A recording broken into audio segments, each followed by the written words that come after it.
Good morning, children. Once again, I welcome you all English compulsory class. Today we will learn how to write a letter to editor. ठीक है, मैंने आपको letter का format बताया था. Letter शुरुआत कर चुकी थी. ठीक है, जिसमें मैंने आपको लेटर का फॉर्मेट समझा दिया था कि लेटर किस तरीके से लिखा जाता है. फॉर्मल लेटर जो है वो कितने तरीके के होते हैं, उसमें कौन कौन सी कैटेगरीज आती है. अब हम वन बाय वन उनको सॉल्व करेंगे. वन बाय वन जो है हम उनको समझेंगे. ठीक है, सबसे पहले मैंने आपको जो है लेटर टू एडिटर के बारे में बताया कि लेटर टू एडिटर जो है वो आपको किसी कंप्लेन को शिकायत करने के लिए भी लिखा जा सकता है. ठीक है, और एडिटर को लेटर जो है वो हमारी कोई सजेशन, हमारी कोई राय, कोई हमारा सुझाव हो, गवर्नमेंट के लिए हो, ठीक है, सरकार के लिए हो, कोई सिटीजन्स के लिए हो, नागरिकों के लिए हो, तो उसके लिए भी हम एडिटर को लेटर लिखते हैं. ठीक है, एडिटर कुछ भी नहीं करता है. मैंने आपको पहले भी बताया था, एडिटर का काम होता है सिर्फ न्यूज़ को पब्लिश करना न्यूज़पेपर में. ठीक है, अखबार में जो है न्यूज़ को, खबर को छापना. इसके अलावा एडिटर हमारी कोई हेल्प नहीं करेगा. उसके ऊपर ऐसा कोई पावर नहीं है. उसके पास ओनली पावर है टू पब्लिश द न्यूज़. ठीक है, केवल न्यूज़ पब्लिश करने का उसके पास में पावर है. ठीक है, अब वो हमारी कोई शिकायत भी हो सकती है. ठीक है, मान लो कि हमने बार बार जो है वो उनको कहा, हमारी कोई समस्या थी, हमने उसके बारे में बार बार जो कंसर्न अथॉरिटीज़ जो भी हैं, मतलब कि उससे रिलेटेड पर्सन, उनको हमने बार बार कहा, फिर भी हमारी प्रॉब्लम सॉल्व नहीं है. अब हम चाहते हैं कि ये जो हमारी प्रॉब्लम है ये न्यूज़पेपर में आए ताकि लोगों तक फैले, लोगों को पता लगे, अथॉरिटीज़ को भी पता लगे. ठीक है, तो इसलिए हम एडिटर को लेटर लिखते हैं. या फिर हमारा कोई सुझाव हो सकता है, कोई भी नेशनल इशू, राष्ट्रीय मुद्दे पर, कोई भी सोशल इशू हो सकता है, कोई सामाजिक मुद्दे पर हो सकता है. हम चाहते हैं कि हमारे विचार लोगों तक पहुँचे.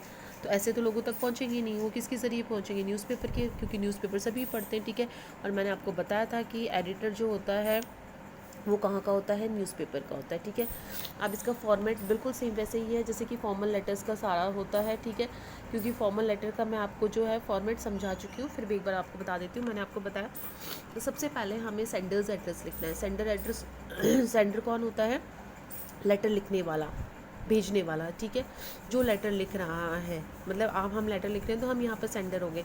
मैंने आपको बताया 2 लाइन में या 3 लाइन में सेंडर्स एड्रेस आएगा. ठीक है, आपको शुरुआत जो है वो हाउस नंबर, प्लॉट नंबर वगैरह से करनी है. उसके बाद में कॉलोनी, कोई भी आपका एरिया, देन आपकी सिटी. ठीक है, इस तरीके से 2 लाइन. भाई अगर छोटा एड्रेस है 2 लाइन में आ जाएगा, 3 लाइन में आ जाएगा. ठीक है, आपको 3 लाइन तक आपको जो है एड्रेस लिखना है. जैसे मैंने इसमें लिख दिया 61 जसवंत नगर, खातीपुरा, जयपुर. ठीक है, देन आपको एक लाइन ब्लैंक छोड़नी है, एक लाइन आपको खाली छोड़नी है. फिर आपकी डेट आ जाएगी. मैंने आपको बताया था तरीका कि डेट लिखकर फिर आगे एरो बनाकर डेट नहीं लिखनी है, डायरेक्ट आपको डेट लिखनी है. डेट आप दोनों तरीके से लिख सकते हैं. मैंने 14 जुलाई 2020 लिखा है, आप 14 जुलाई 2020 भी लिख सकते हैं, जुलाई 14 2020 भी लिख सकते हैं. किसी भी तरीके से आप डेट लिख सकते हैं. देन वापस आपको एक लाइन ब्लैंक छोड़नी है. उसके बाद में रिसीवर एड्रेस. ठीक है, रिसीवर का एड्रेस लिखना है. रिसीवर का एड्रेस मैंने बताया था आपको डेजिग्नेशन के साथ में. जब भी हम ऑफिशियल लेटर लिखेंगे तो हमेशा जो है हम डेजिग्नेशन के साथ में रिसीवर एड्रेस लिखेंगे. डेजिग्नेशन मतलब ओहदा, पद. भाई आप किसको भेज रहे हो, आपको बताना पड़ेगा कि आप किसको भेज रहे हो. ऐसे कैसे पता लगेगा, उस डिपार्टमेंट में तो किसी के पास में भी चला जाएगा. तो यहाँ तो हमारे पास में बहुत ईजी है, हमें कहाँ किसको भेजना है, एडिटर को भेजना है. तो पहली लाइन में आप एड्रेस नहीं लिखते हैं, पहली लाइन में आप पोस्ट ही लिखते हैं. जैसे एडिटर को लिख रहे हैं तो द एडिटर. ठीक है, एडिटर मीन संपादक. फिर न्यूज़पेपर का नाम दैनिक भास्कर, जयपुर. एडिटर का एड्रेस बनाना बहुत ही आसान होता है. अगर आपको क्वेश्चन में दिया हुआ हो तो ठीक है, अदरवाइज़ आप अपने मन से भी इसको बना सकते हैं. कुछ नहीं करना है, पहली लाइन में आप द एडिटर लिखिए, उसके बाद में आप न्यूज़पेपर का नाम लिख लिए, देन आप शहर का नाम लिखिए. ठीक है, तो हो गया, सेंडर एड्रेस हो गया, डेट हो गई, रिसीवर एड्रेस हो गया. देखिए आप, इसका सीक्वेंस बिल्कुल बराबर चलेगा. इधर से आपका आगे पीछे हो रहा है, बट ये आपका सीक्वेंस बिल्कुल बराबर चलेगा, लेफ़्ट हैंड साइड में ही चलेगा. देखिए जिस तरीके से मैंने लिखा है बिल्कुल आपका लेफ़्ट हैंड में चल रहा है, आपका भी वैसे ही चलेगा. ऐसे नहीं कि आपने यहाँ जगह छोड़ दी, स्पेस छोड़ दी, उसके बाद में आप लिख रहे हो, फिर यहाँ आपने स्पेस छोड़ दी. नहीं, बिल्कुल ये देखो आपका बिल्कुल सीक्वेंस में इस लाइन को टच होते हुए नहीं चलेगा. ठीक है, रिसीवर एड्रेस हो गया. फिर आपको क्या करना है, एक लाइन छोड़नी है. ठीक है, फिर आ जाएगा आपका सब्जेक्ट. सब्जेक्ट आपका बहुत ब्रीफ में, छोटे में होना चाहिए, बहुत बड़ा सब्जेक्ट आपका नहीं होना चाहिए. ठीक है, बड़ा सब्जेक्ट इसलिए नहीं होना चाहिए क्योंकि हम यहाँ पर लेटर तो अंदर लिखेंगे ही लिखेंगे, डिटेल तो उसकी हम अंदर लिखेंगे ही लिखेंगे। यहाँ तो हमें सब्जेक्ट का मतलब होता है कि सब्जेक्ट पढ़ते ही, भाई सबसे पहले सब्जेक्ट पढ़ेगा अगला, तो सब्जेक्ट पढ़ते ही पता लग जाना चाहिए कि ये लेटर किसके बारे में है, आपका उस लिखने का पर्पस क्या है, ठीक है। तो बहुत ज़्यादा लंबा नहीं, वो पर्पस आपको एक लाइन में भी शो हो जाएगा, ठीक है। तो हमने यहाँ लिख दिया regarding bad condition of roads, ठीक है। यहाँ हम सबसे पहले देखो, मैं आपको दोनों तरीके की कराऊंगी कि एडिटर को सजेस्ट करते हुए, सजेशन देते हुए लेटर, और आपका कंप्लेन करते हुए। सबसे पहले हम कंप्लेन करते हुए कि किस तरीके से जो है कंप्लेन करी जाती है। अब यहाँ पर है सब्जेक्ट हो गया regarding bad condition of roads, कि रोडों की जो व्यवस्था है वो बहुत ख़राब है, ठीक है। हमें शिकायत करनी है, ठीक है, शिकायत करने हैं, हम चाहते हैं कि हमारी ये शिकायत जो है वो न्यूज़पेपर में पब्लिश हो, न्यूज़पेपर में छप जाए। सब्जेक्ट हो गया। अब देखो इसका भी बिल्कुल सीक्वेंस हमारा बिल्कुल बराबर चल रहा है, ठीक है। देन आपका सैल्यूटेशन, संबोधन, ठीक है। आप डियर सर भी कर सकते हो, क्योंकि एडिटर को लिख रहे हो तो आप डियर सर भी कर सकते हो, या फिर आप ओनली सर लिखिए, ठीक है। अब आपको ध्यान देने वाली बात है, जब भी आप लेटर टू एडिटर लिखोगे, आपकी शुरुआत इसी तरीके से होगी जैसे मैंने शुरुआत करी है, ठीक है। अब देखो आप, through the columns of your esteemed newspaper I would like to draw the attention of the concerned authorities। आपके अखबार के, एस्टीम्ड होता है प्रतिष्ठित, प्रेस्टिजियस का यूज़ भी ले सकते हो। आपके अखबार के, प्रतिष्ठित अखबार के कॉलम के ज़रिए, स्तंभ के ज़रिए, I would like to draw the attention of concern authorities, मैं जो कंसर्न, जो इससे जुड़ी हुई जो अधिकारी लोग हैं, उनका ध्यान में इस तरफ दिलाना चाहती हूँ, किस तरफ, towards the bad condition of roads in our locality, हमारे लोकेलिटी में, हमारे कस्बे में, हमारे एरिया में जो ख़राब रोडों की व्यवस्था है उसकी तरफ मैं कंसर्न अथॉरिटीज़ का ध्यान दिलाना चाहती हूँ। अब बेटा ये वाली line, through the columns of your esteem newspaper, ये वाली, I would like to draw the attention, ठीक है, ये वाली लाइन, यहाँ तक तो आप सभी में लिखोगे, जब भी एडिटर के लिए लिखोगे आपकी शुरुआत यही होगी। आया समझ में, आपको शुरुआत यही लिखनी है, ठीक है। देन उसके बाद में, अब आप शिकायती है, ये शिकायत कर रहे हैं हम, तो हम ये वाली लिख लेंगे, कंसर्न अथॉरिटीज़ टूवर्ड्स, फिर आपका किसकी तरफ, टूवर्ड्स कर कर जो आपका प्रॉब्लम है वो प्रॉब्लम लिख लेंगे पहले पैराग्राफ में, ठीक है। तो पहला पैराग्राफ तो तकरीबन आपका सभी का सेम ही होगा, ठीक है, सारे लेटर्स में, केवल आपको जो समस्या है वो चेंज करनी है। देन आपका सेकंड पैराग्राफ में, अब हमारी समस्या क्या है, the condition of roads is completely unacceptable, मतलब कि जो रोडों की स्थिति है वो बहुत ही अनएक्सेप्टेबल है, अस्वीकार करने वाली है, स्वीकार करने वाली नहीं है। It has countless pot holes मतलब उसमें गड्ढे हैं, उसमें बहुत ज़्यादा अनगिनत जो है वो गड्ढे हैं रोडों के अंदर। Making the purpose of the road a big failure, जिसकी वजह से ये रोडें बहुत ही जो है वो बिग फेलियर बनती जा रही हैं। More over things get even worse during the rainy season, लेकिन सबसे ज़्यादा स्थिति कब ख़राब होती है, बारिश के दिनों में,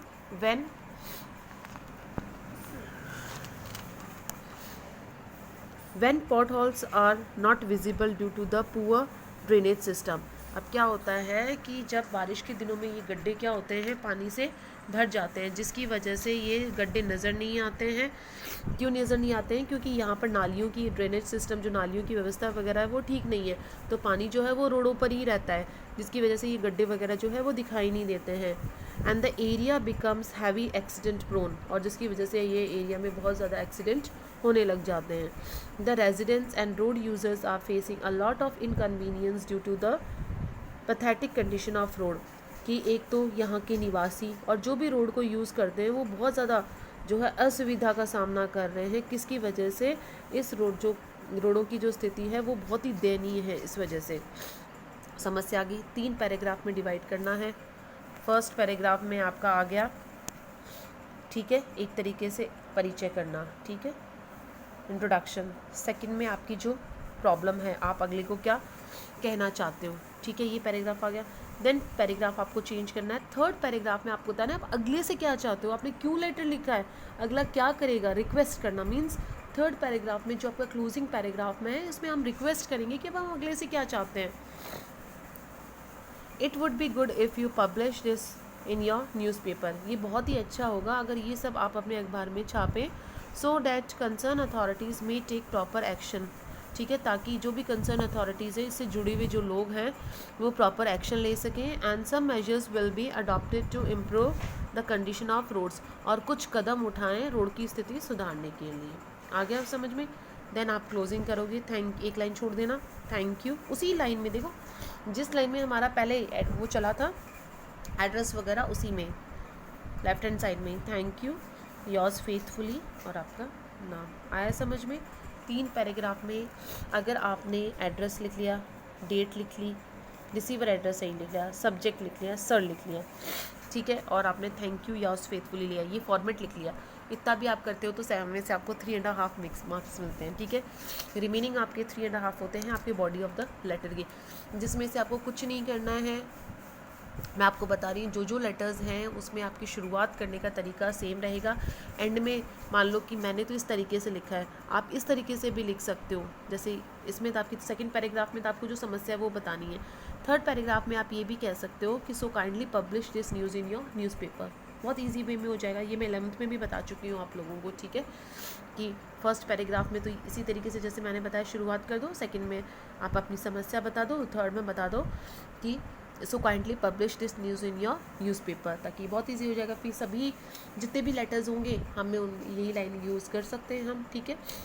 तो आपको शुरुआत इस तरीके से करनी है, जब भी एडिटर को लेटर लिखो, ठीक है, तो एडिटर को लेटर इस तरीके से लिखनी है। तो आपका ये पूरा इस तरीके से आपका जो है वो लेटर टू आपका एडिटर होगा, ठीक है बेटा। अब मैं आपको एक क्वेश्चन दे रही हूँ, ठीक है, उस क्वेश्चन को आप सॉल्व करिए। बिल्कुल इसी तरीके का क्वेश्चन है ये, देखिए। Write a letter to the editor of a newspaper, ठीक है। आपको जो है एडिटर को,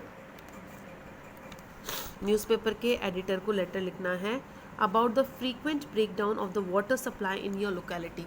अब समस्या क्या है कि आपके लोकेलिटी में, लोकेलिटी भी हो सकती है, कॉलोनी में हो सकती है, एरिया में, मतलब कि जहाँ आप रहते हो, ठीक है, आपका वहाँ पर क्या हो रहा है कि बहुत ज़्यादा बार बार फ्रीक्वेंट मतलब लगातार जो है पानी वाटर सप्लाई की समस्या आ रही है, ठीक है। पानी जो है वो टाइम पर नहीं आ रहा, या फिर जो है कम टाइमिंग के लिए आ रहा है, ठीक है, कई दिनों से आता है, कई के बीच में 1-2 दिन नहीं आता है, ठीक है, बहुत कम टाइमिंग है, या उसका जो फ्लो है वाटर का, जो सप्लाई है जो है वो बहुत ज़्यादा स्लो है, ठीक है। इस तरीके से जो भी पानी से रिलेटेड समस्या है वो आपको बतानी है कि पानी का जो सप्लाई है वो ढंग से नहीं है, ठीक है। तो बिल्कुल सेम इसी तरीके से लिखेंगे जैसे ये वाला लेटर लिखा है हमने। सेंडर्स एड्रेस लिखना, डेट लिखना, रिसीवर एड्रेस लिखना, सब्जेक्ट हो जाएगा आपका regarding frequent breakdown of water supply, फिर आपका वही सर या डियर सर। शुरुआत आपकी बिल्कुल वैसे ही हो जाएगी। Through the columns of your esteem newspaper I would like to draw the attention of concern authorities towards the frequent breakdown of water supply in our locality, ठीक है। पहला पैराग्राफ हो गया। फिर सेकंड पैराग्राफ में वही आपकी समस्या क्या है वो बतानी है आपको। थर्ड पैराग्राफ में आपको अगले से रिक्वेस्ट करनी है कि भाई थर्ड पैराग्राफ में हमेशा जो रिक्वेस्ट ही करनी है आपको, ठीक है। अब एडिटर है तो एडिटर से रिक्वेस्ट क्या करी जाएगी कि हमारी ये जो न्यूज़ है ये अपने अखबार में पब्लिश कर दे, ठीक है। एडिटर से तो यही होगी, एडिटर तो यही कर सकता है और एडिटर इसके अलावा कुछ नहीं करेगा। एडिटर के पास में एक ही पावर होता है कोई भी अपनी न्यूज़ को पब्लिश करने का, जो हम खबर दे रहे हैं उसको छापने का, ठीक है। तो आपको एडिटर को इस तरीके से लिखना है। ये तो है आपका कंप्लेन कि जब भी हमारी कोई शिकायत होती है और हम चाहते हैं कि न्यूज़पेपर में वो कैसे पब्लिश हो, तो इस तरीके से हम एडिटर को लेटर लिखते हैं, ठीक है। और कल हम जो है वो लिखेंगे कि कोई हमारे सजेशंस, कोई हमारे व्यूज़ जो होते हैं, भाई किसी भी मुद्दे के ऊपर हमारी राय हो सकती है, उस राय को कैसे हम पब्लिश करवाते हैं वो हम जो है वो कल करेंगे। बेटा आपका ये जो मैंने क्वेश्चन दिया है, ठीक है, आपको बिल्कुल इसी तरीके से करना है। इसीलिए मैं हमेशा क्वेश्चन वैसा ही देती हूँ जैसा मैं सॉल्व एग्जाम्पल करवाती हूँ। जिस तरीके से मैं एग्जाम्पल देती हूँ करने का तरीका होता है वैसे ही आपका जो है अनसॉल्व क्वेश्चन होता है, आपको उसी वे में बिल्कुल उसी तरीके से करना है। अब देखिए जिस तरीके से मैंने ये करा है आपका, ठीक है, बिल्कुल आपका करना है, नीट एंड क्लीन वर्क करना है और आपको प्रॉपर टाइमिंग में और प्रॉपरली जो है मुझे दिखाना है, ठीक है। तो इस तरीके से आप जो है ये लेटर करोगे। फिर भी अगर आपको कुछ भी नहीं समझ में आता है तो यू कैन आस्क मी, आप मेरे से पूछ सकते हो, ठीक है। और आप इसी तरीके से लिखोगे। आपका फॉर्मेट लेटर के अंदर सबसे मेन चीज़ होती है, आपका सबसे इम्पॉर्टेंट होता है फॉर्मेट, ठीक है। अगर आप फॉर्मेट ही गलत कर देते हो तो आपका लेटर ही गलत है, ठीक है। अगर आपका मान लो बॉडी ऑफ द लेटर में कुछ गड़बड़ हो जाती है, लिखने में आपका टेंस वगैरह का मिस्टेक हो जाती है, तो आपके थोड़े इतने नंबर नहीं कटते हैं उसके, ठीक है भाई, हाफ कट गया, 1 कट गया। बट अगर आपका फॉर्मेट ही गलत है तो आपको फिर मार्क्स नहीं मिल पाएंगे, इसीलिए आपको फॉर्मेट का स्पेशली जो है वो ध्यान देना है, फॉर्मेट को से ही आपको काम करना है। ओके स्टूडेंट्स, इस तरीके से आप करना और ये अनसॉल्व्ड एग्जाम्पल भी आप करना। And tomorrow we will learn how to write letter to editor, ठीक है, फॉर गिविंग योर सजेशंस, अपनी सजेशंस देने के लिए किस तरीके से लेटर लिखा जाता है। Okay, thank you and have a nice day.